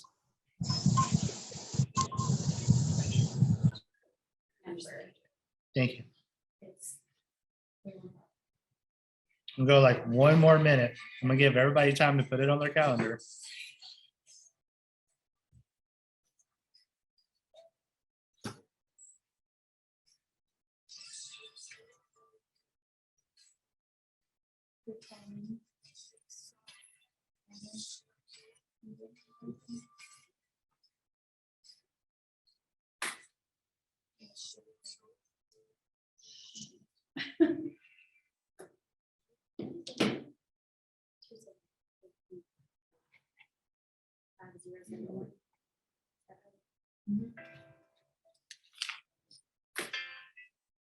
All right.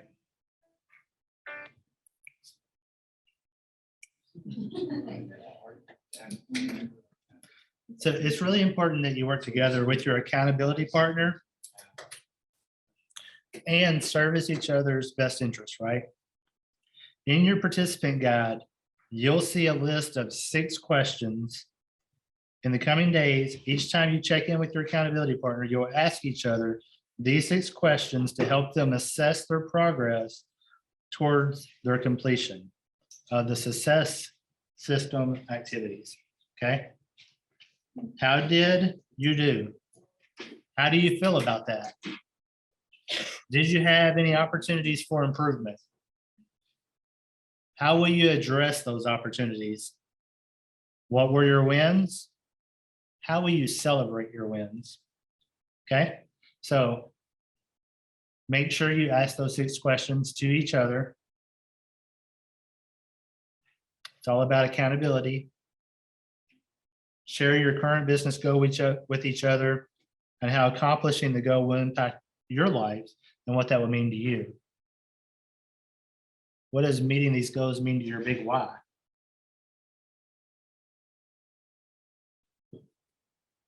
Another very important duty of accountability partners is to role play conversations every day. Be certain to set up a time to do this.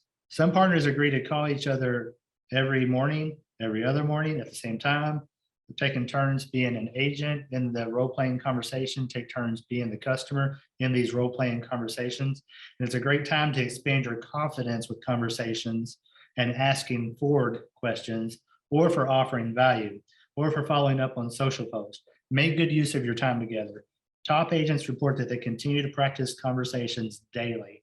It's that important. I've also heard top agents say that improv helps with their conversations daily. In the first session, to introduce the success system, we provided you with a success system tracker in your participant guide as another method of accountability that we'll be using during Ignite.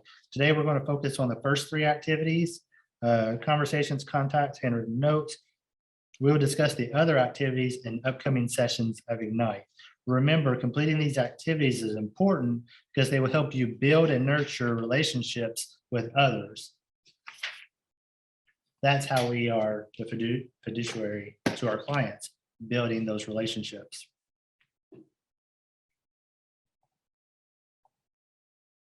Oops.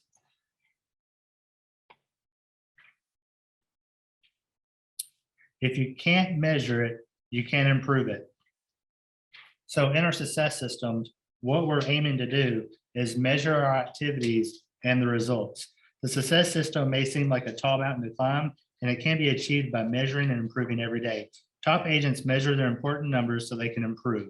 So start measuring now and condition yourself to the habit of measuring your results and doing the activities. The first activity of the daily success system tracker is to engage in 10 conversations with people that you know daily. You may wonder what you should say in your conversations.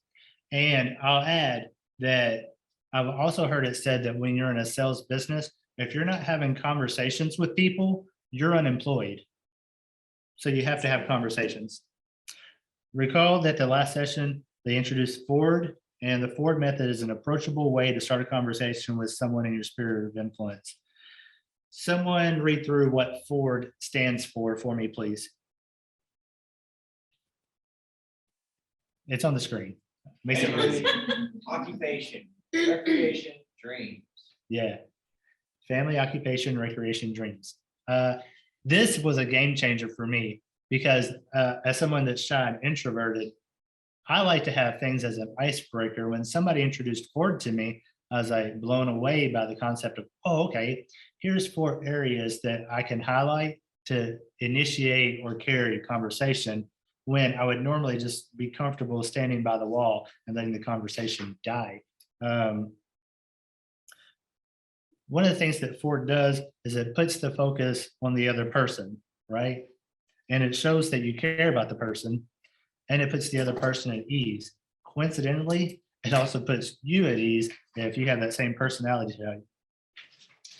What are questions that you could ask a member of your sphere about their family in order to invoke conversation?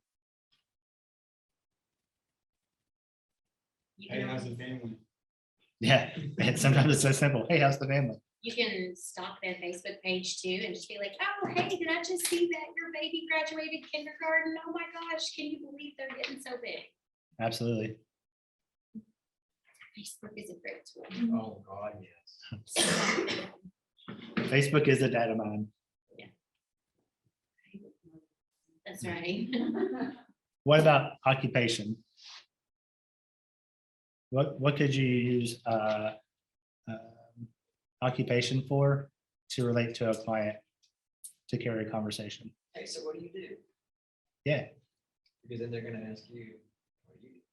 Or depending on what kind of occupation they have, hey, how is, like, just like when people say, how's the market? Like, you ask them, like, how's business? Is it like, are y'all crazy busy still, or have you started to calm down some? is the supply chain wearing you out? Yeah. Is there a lot of promotions? Are you seeing a lot of unemployment Yeah, or layoffs or anything? perfect. Recreation. What's a recreation question? And coincidentally, right? So if you're having a conversation with somebody and you're like, hey, how's the family? And they're like, oh, my dad just died. You wouldn't lead next with, oh, really? So how's work going? Right? Probably not. Yeah. So it's helpful to work on the skill and be empathetic and having conversations, because you really have to care about the relationship, because you don't want to be a transactional conversationist. Yes. Those smell bad. And so leading into recreation just made me think of that. So recreation's like, hey, what do you got planned for vacation this summer, right? Or got Are any you special so glad plans? the school year's over? What are y'all doing? How are you keeping your kids busy this summer? What do you have planned for the summer? What about dreams? How could you ask somebody about their dreams?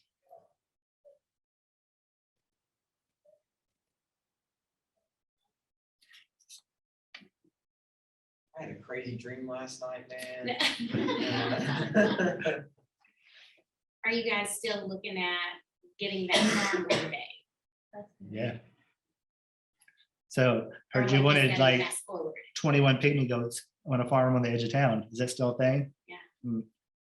Or I heard you were gonna buy property down in Florida so that you guys could live there half the year. Are y'all still looking? I hear work's busy. What would it be like to, live off the grid in a little tiny home Yeah. for How a much little longer while? till you retire 71 years. and live on that boat? So for family, occupation, recreation, dreams, you'll remember that and commit to remembering the whole acronym. And then you can flow through a whole conversation by focusing on the FORD. And it will carry you through when you're not sure what to say or how to say it. So great icebreaker. And it's something that took me. So being a sports-minded person that I am, recreation is like to make some sports talk. Yeah, so like, I know you're a Yankees fan. How are they doing this year? Or how's the Cats doing? You think they're gonna, have anybody return this year, or are they just gonna start with a whole new roster? Does that fit into recreation? Yeah.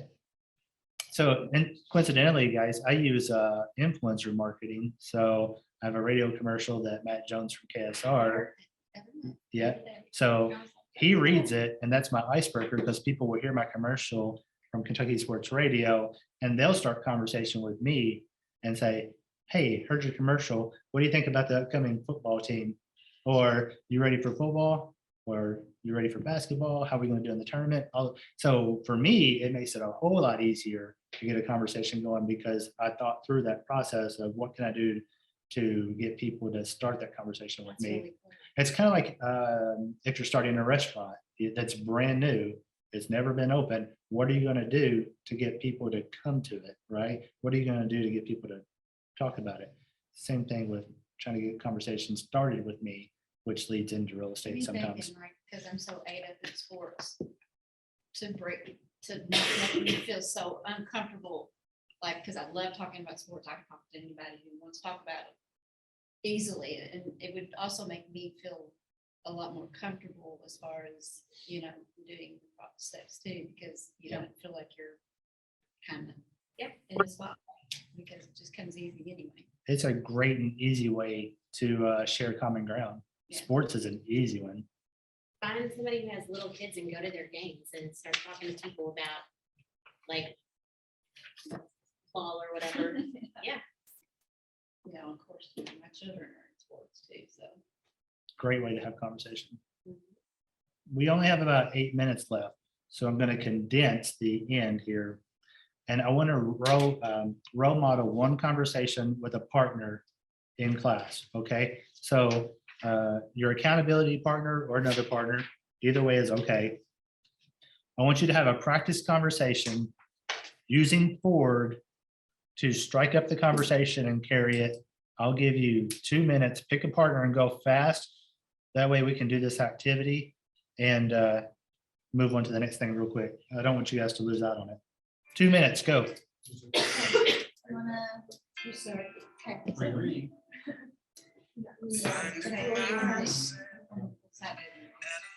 I'll be the customer.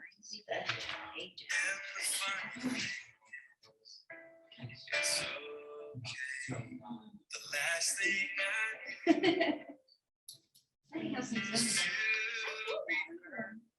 Good.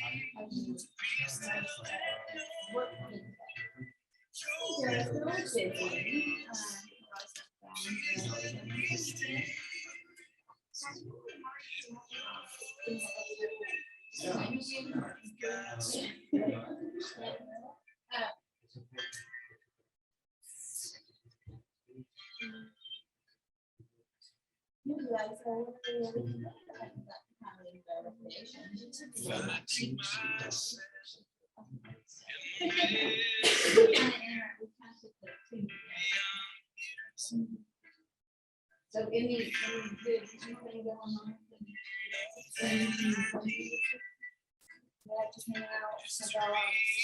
All right, switch the conversation. Let the other person go real quick to carry it.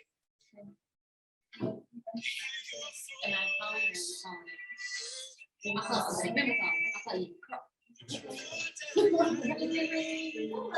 Hey, Courtney, how are you? Good. Hey, I just wanted to give you a call really quick and see how you're just doing. I saw that your sister just had a baby. Did you have her girl? So cute. Did everything go okay?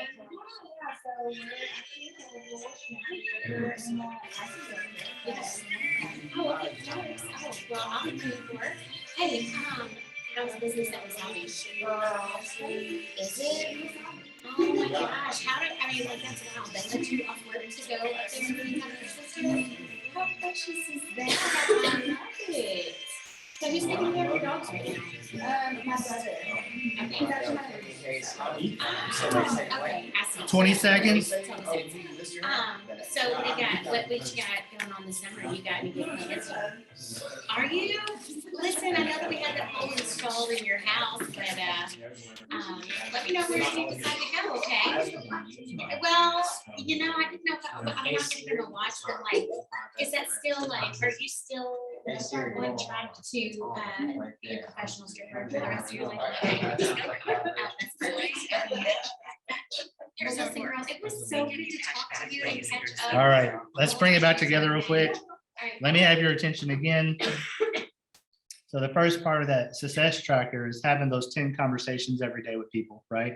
So you need to have 10 conversations every day with a prospect, okay? Do the work. 10 every day. Next, you need to put those 10 contacts into your database. So most people are using KW command to add the contacts to the database. Some other folks may have a different database like Boomtown, and some others may not be licensed yet. So your database would be an Excel spreadsheet or 5-star notebook, doesn't matter, right? So And that would be like just telling people like, hey, I just wanted to let you know that I'm getting ready to get licensed, right? Is that what you do to that? it would. You tell me, hey, I want to tell you about this new adventure I'm going down. Some people think I'm crazy and some people are super excited for me, but I'm getting my real estate license by the end of the month and I'm gonna be selling real estate. I'd love to have your support. Yeah, I'll be looking for clients. Help me out. So that's the conversation, if you're not licensed, that you'd want to have. And if you are licensed, you know, you need to be bringing value, buy, sell, who do you know needs to buy, sell, invest? Huh? You need to, absolutely. And you need to call 10 people. Yeah, I got it. So add your contacts to your database, whether it's command or some other, but definitely get into the habit. You have the conversation and immediately put that notes of the conversation into your database so you don't forget. And if you say you're going to do something, write that down, put it in the database, do it, follow up, let them know it's done. All Can I right, add one small thing to that? please. Which I'll be going into that here in just a little bit, but command, putting your contacts into command, they've like made it so easy for you to make sure that you never miss following up with people because you can set them on smart plans. And so it makes like that whole follow-up process that much easier. Yes, absolutely. The smart plans, the tasks, the reminders are so easy to use. Please take advantage of it. Some people say, I don't see the value. And, you know, my response might be, I don't see the work, right? Yeah. Do the work, the value's there, right? So I have to land the plane, right? We only get 2 hours together. Your job isn't really done because you still need to go out and have the conversations. Yes. You need to put the contacts in your database, make notes, do the follow through, do 10 handwritten notes to people. And, you know, say, thank you, thinking of you. I appreciate you, gratitude. Do your 10 handwritten notes today, do the work, be unique, stand out, add value. Is Tammy the one that always sends a card to somebody for everything? I don't know. I thought that she was. She literally will stop their Facebook just to say, hey, I saw your dog had surgery. I'm so sorry to hear that. I'm thinking about you. And she'll send them a handwritten card. I know when I was in insurance, in many different types of insurance, that was one of the big things was to send thank you cards. Handwritten ones, yeah. Handwritten thank you cards. Yeah, because hardly anybody does it anymore. It's an easy way to stand out. Don't be scared to even send it to your co-op agents too. Like, I think that is the coolest thing. If you have a really like great transaction, send it to your lender, send it to your co-op agent, send it to your title company. Yeah, absolutely. Show our affiliate partners that we appreciate them. Yeah. Because they're working hard too on their Sure. end. And their checks are probably smaller than ours, and they see that. Yeah. I'd like to get 3 ahas from Heartland, 3 ahas from today's session from Elite. Heartland, I will let you go first. We covered a lot of ground today. Let me hear what you got. 3 ahas. Who's first? I guess mine is kind of stop being shy. I wouldn't describe you as shy, but sometimes I just don't take the opportunity to talk about it whenever I could. Good. It's a good one. Who are you next?